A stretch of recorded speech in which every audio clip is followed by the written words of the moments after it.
कार्यक्रम के पुण्यार्चक हैं पुण्य भक्त परिवार। उपस्थित महानुभाव, जब हम गुरुदेव आचार्य अजित सागर जी महाराज के पाद मूल में निवास किया करते थे, उस समय गुरुदेव ने हम लोगों को बहुत से ग्रंथों का अध्ययन कराया। ग्रंथों में एक ग्रंथ प्रश्नोत्तर रत्न मालिका नाम का ग्रंथ, जिसकी अपन चर्चा कर रहे हैं, जहां गुरुदेव आचार्य अजित सागर जी महाराज ने इस ग्रंथ को हम लोगों को पढ़ाया था।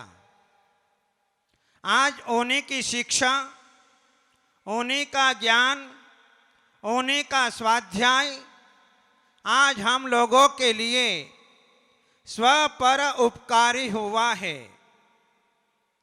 जो नीति, न्याय, सिद्धांत, अध्यात्म के ज्ञाता थे, ऐसे अमोघ वर्ष मुनिराज की अनुपम कृति जिसकी हम चर्चा कर रहे हैं, उसकी चर्चा को हम आगे बढ़ा रहे हैं। आचार्य भगवंत ने हमको बतलाया, किम संसारे सारम, संसार में सार क्या है। बहुशो अपि विचिन्त्यमान मिदमेव, बहुत बार चिंतन करने के उपरांत मनुजेषु दृष्ट तत्वम, आत्मदर्शी तत्वज्ञानियों ने, सम्यक ज्ञानियों ने, सम्यक दृष्टियों ने अपने जीवन में तत्व का चिंतन करते हुए बतलाया कि संसार में सार क्या है। हमने मनुष्य जन्म को प्राप्त कर लिया और मनुष्य जन्म को प्राप्त करने के बाद में सार क्या निकला। संसार में सार क्या है? पदार्थों में सार है। संसार में सार क्या है? संसार में जितने भी पदार्थ हैं, उन पदार्थों में सार है। हमें क्या दिखाई दिया? संसार में सार क्या दिखाई दिया? जंबू स्वामी जी, चंद्रकला जी, कुछ भी नहीं है तो छोड़ो संसार को, झंझट खत्म करो। मुकेश भाई, क्या संसार में सार मिला? महाराज 20 साल के बाद में ललितांग पैदा हो गया, ये सार पैदा हो गया। सूर्य प्रकाश जी, हेड जी, आप नाम तो हेड पद बन गयो, आपनो सार वही गयो है। संसार में सार क्या है? पदार्थों में सार है। जैसे गन्ना है उसमें सार है, चीनी है उसमें सार है, नमक है उसमें सार है। ये सार बहुत बड़े काम की चीज है, ध्यान रखना। सोने में पीला पना सार है, चांदी में सफेद पना सार है। ये सार बहुत काम का है। कर्नाटक में चले जाओ तो सार का मतलब होता है निचोड़, सार का मतलब होता है रहस्य, और सार का मतलब होता है दाल का पानी। कर्नाटक में सार जो है वह दाल का पानी को कहा जाता है, और उस दाल के पानी में इतनी ताकत होती है कि जो व्यक्ति बीमार है, यदि उसको सार पिला दी जाती है तो वो खड़ा हो जाया करता है। पहले अपने घरों के अंदर सार निकलता था। कैसे निकलता था? जब घर के अंदर चूल्हे जला करते थे, अब चूल्हे जलना बंद हो गए। अब तो सीधा बस बटन घुमाओ और काम करो। लेकिन पहले अपने घरों के अंदर चूल्हे जला करते थे, चूल्हे के ऊपर भोजन बनता था। जब दाल बनती थी, चावल बनते थे, जो चावल का मांड निकलता था, वो मांड जो है कितना शक्तिशाली वर्धक होता है। उस मांड को फेंका नहीं करते थे, उस मांड को पिया जाता था। वह मांड दाल के में डाल करके जो है उसका सेवन किया जाता था, जिसके कारण उसे शक्ति मिला करती थी। हमारे भगवती आराधना ग्रंथ में छपक के लिए विधान दिया है कि छपक को चावल का मांड देना चाहिए, चावल का पानी देना चाहिए, क्योंकि उससे वात, पित्त और कफ ये कभी हिनाधिकता को प्राप्त नहीं होते हैं और छपक की समाधि जो है वह सुख पूर्वक आराम से हो सकती है। इसलिए मांड का विधान दिया। ये सार, संसार में सार क्या है? संसार में हमें सारभूत दिखाई देता है, तभी संसार में हमको सार दिखाई देता है। लेकिन कब तक सार दिखाई देता है? हैं? कब तक सार दिखाई देता है इंद्रमल जी, भगवती लाल जी? संसार में सार कब तक दिखाई देता है चांदमल जी? जब तक हमारा पुण्य बल मजबूत है तब तक संसार में सार दिखाई देता है। तब तक कहीं लोग अपने आगे पीछे बने रहते हैं, तब तक सार दिखाई देता है। और जिस दिन पुण्य बल क्षीण हो गया, हमारे पास में कितनी भी सत्ता हो, हमारे पास में कितना भी धन हो, हमारे जीवन में कितनी भी सत्ता बल हो, लेकिन पुण्य बल के सामने सब कुछ ठीक है और पुण्य बल क्षीण हुआ, उस समय सारी शक्ति हमें जो है असारभूत दिखाई देती है। जब व्यक्ति के जीवन में संकट आता है, आपत्ति विपत्ति आती है, कष्ट पर कष्ट आते हैं, और उस समय जो है हमें कोई शरण नहीं देता है, हमें कोई सहयोग नहीं करता है। हम किराए के मकान में रह रहे हैं, दुकान चलती नहीं, व्यापार चलता नहीं, बेटों की फीस भरना होती है, बोनी बट्टा नहीं होती है। उस समय व्यक्ति को संसार कैसा लगता है? मार साहब हैं, कैसा लगता है संसार? आसार लगता है। संसार में क्या धरा है? संसार में कुछ भी सार नहीं है। जिस प्रकार से प्याज के छिलके को छीलते चले जाओ, क्या मिलेगा? फिर भी इंसान खाता है। सार नहीं है तब भी खाता है। केले के वृक्ष को छीलते चले जाओ, क्या निकलता है? कुछ भी नहीं। ऐसे संसार में कुछ भी सार नहीं है। उस समय व्यक्ति को अपने जीवन के अंदर वैराग्य प्राप्त होता है, विचार करता है कि मैं संसार को छोड़ करके चला जाऊं। सबकी भावना होती है कि संसार में कुछ भी नहीं है, कोई मेरा सहयोगी साथी नहीं है, ये सब स्वार्थ के मतलबी हैं। ऐसा मन में जो है वैराग्य भाव आता रहता है। और दिन में कितनी बार वैराग्य आ जाता? कभी पत्नी से आता है, कभी पति से आता है, कभी बेटो बहू से आता है, कभी समाज से आ जाता है। क्या करना है समाज में रह करके, छोड़ो समाज को। ऐसा वैराग्य हो जाता है। दिन में कितनी बार वैराग्य आता है, कितनी बार चढ़ता है, कितनी बार उतरता है। यदि यही वैराग्य, यही परिणाम यदि स्थिर हो जाए तो अपने जीवन के अंदर दिगंबर मुनि बन जाए और अपना कल्याण हो जाए।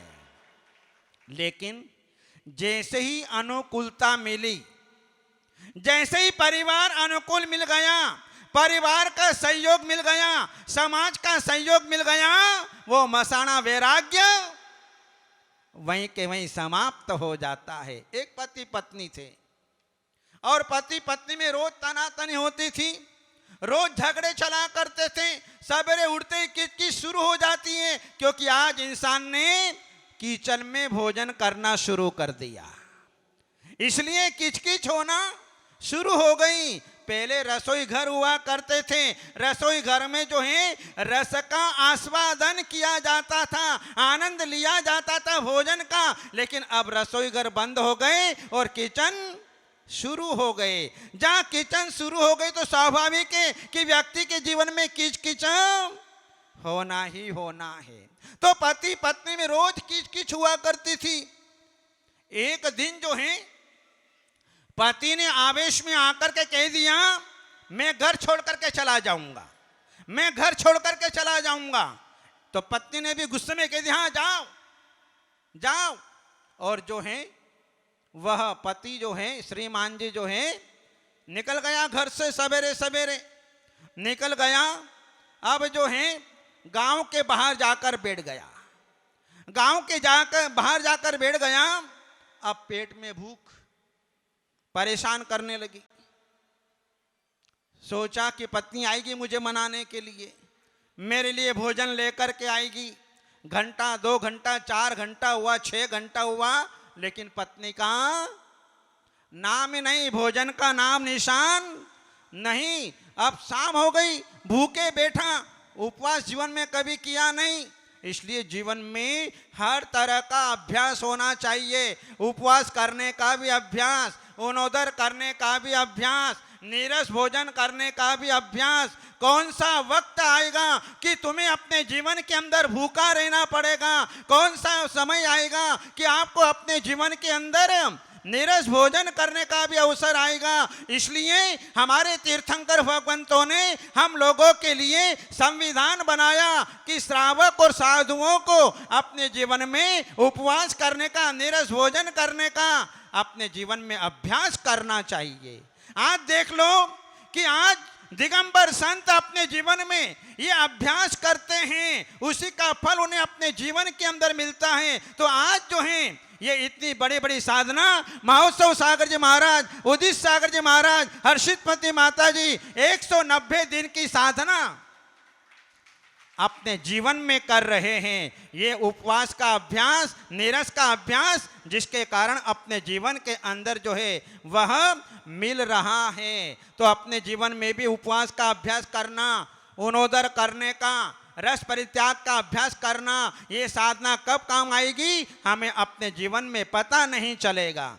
इसलिए वो उस पति को भूख लगी, भोजन नहीं मिला, तड़प रहा था। संसार में सार क्या है? बहुशोपि विचिन्त्यमानमिदमेव, बहुत प्रकार से चिंतन करने पर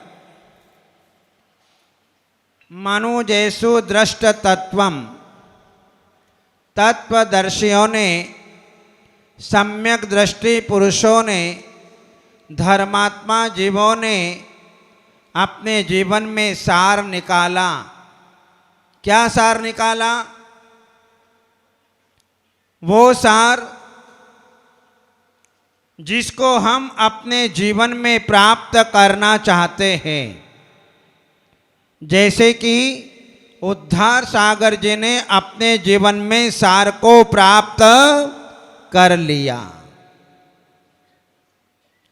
सार सबको निकालना पड़ेगा, भले ही असार संसार में हम निवास कर रहे हैं, लेकिन इस असार संसार में ही हमको सार निकालना है। असार संसार में ही सार छुपा हुआ है।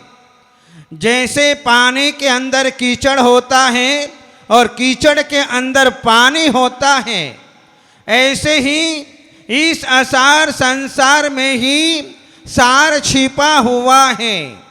उस सार को निकालने के लिए हमें वर्तमान में पुरुषार्थ करने की आवश्यकता है। जहाँ हम पुरुषार्थ करते हैं और पुरुषार्थ के फल स्वरूप एक दिन अपने जीवन में वह सारभूत तत्व निकल आता है जिसको हम ग्रहण करना चाहते हैं, प्राप्त करना चाहते हैं। मनुष्य पर्याय में क्या क्या नहीं कर सकते। यद्यपि अभी पंचम काल है और पंचम काल में हर व्यक्ति मुनि महाराज नहीं बन सकता। बन सकता है, बन तो सकता है, लेकिन पुरुषार्थ करना पड़ता है। सबको अपनी शक्ति को जागृत करना पड़ता है। बिना शक्ति को जागृत किए हम जो है मुनि महाराज आर्य का पद को प्राप्त नहीं कर सकते। जहां मनुष्य पर्याय में सब कुछ संभव है, यदि हम मुनिराज अवस्था को प्राप्त नहीं कर सकते कोई बात नहीं, लेकिन हम अपने जीवन में और भी तो सेवाएं दे सकते हैं। दिन दुखी जीवों की सेवा कर सकते हैं। हम अपने जीवन में परोपकार कर सकते हैं। हम अपने जीवन में जियो और जीने दो का सूत्र आचरण कर सकते हैं और हम जन सेवा दे सकते हैं। हॉस्पिटल का निर्माण करा सकते हैं। शिक्षण संस्थान का निर्माण करा सकते हैं। हम जो हैं अपने धर्म की आराधना के लिए हम मंदिरों का निर्माण करा सकते हैं। हम मूर्तियों का निर्माण करा सकते हैं। हम साधु संतों की सेवा भी कर सकते हैं, क्योंकि मानव सेवा धर्म है।